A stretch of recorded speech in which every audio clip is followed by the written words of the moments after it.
So word has it that apparently there was a 3D Donkey Kong on the table that Nintendo wanted to make, but it just never kind of went through. The dots never connected. The stars never aligned. However you want to put this, and it's kind of unfortunate because it's an interesting topic. So we're gonna be talking about that here in this video briefly. If you guys do enjoy this one, be sure to leave a like, subscribe for more. Do a variety of Nintendo-based content here on the channel, and hopefully we get a new Donkey Kong game soon, whether it's 2D or 3D. 3D, your guess is as good as mine. The last time we got a 3D Donkey Kong game, I can't remember what it was. Obviously we had the N64 one, which is probably the one most people remember. I think there was some kind of smaller versions on the Wii or something. I don't remember.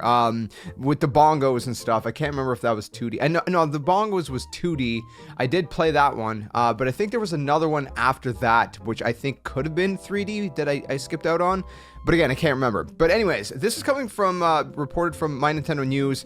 This is what's coming out. I'll throw it up on screen right now, you guys take a look at it. It says, why was this game ultimately scrapped? Well, this is what happened. Nintendo was interested in working with Vicarious Visions, but as you may or may not know, Activision, who owned Vicarious Visions, was not interested in working with Nintendo. There was that, and there was also the fact that Nintendo then took Vicarious Visions and absolved them into different studios, such as working on Call of Duty and Diablo, which was unfortunate to see because Vicarious Visions was also working on Tony Hawk Pro Skater, which also ironically in the same kind of report, they had Tony Hawk Pro Skater 3 and 4 on a table, and then Vicarious Visions got put onto those other projects. So I guess similarly, Activision was like, nah, we're not interested in working with Nintendo. The founders of Vicarious Visions, Karthik and Guhabala, if I'm pronouncing their names right, probably not. I butcher names, I'm sorry. They were the ones that were pushing the most for a partnership with Nintendo, and they left the company in April of 2016. So I guess this is quite some time ago at the time of this report. At the time, a prototype of the game had actually been in the works for half a year, excuse me, and it had a temporary code name called Freedom until an official one was decided on. However, without the Bala brothers being involved anymore, it left Vicarious Visions more vulnerable to Activision's desire to focus on Crash Bandicoot Insane Trilogy and their own IPs and projects, which were shifting further away from single-player titles. Again, Diablo, Call of Duty. So Donkey Kong Freedom was scrapped by the end of 2016, and that was it. That was it. We've never heard of it basically since. It's been 8 years, and it was never a thing. But this is more of a topic of what could have been. This is a topic of, wow, we almost had a game that was, assumingly, going to be made by Vicarious Visions. I mean, Vicarious Visions seemed like very good at what they were doing. They did great on the Insane Trilogy. Excuse me, they did really good at Tony Hawk Pro Skater 1+2.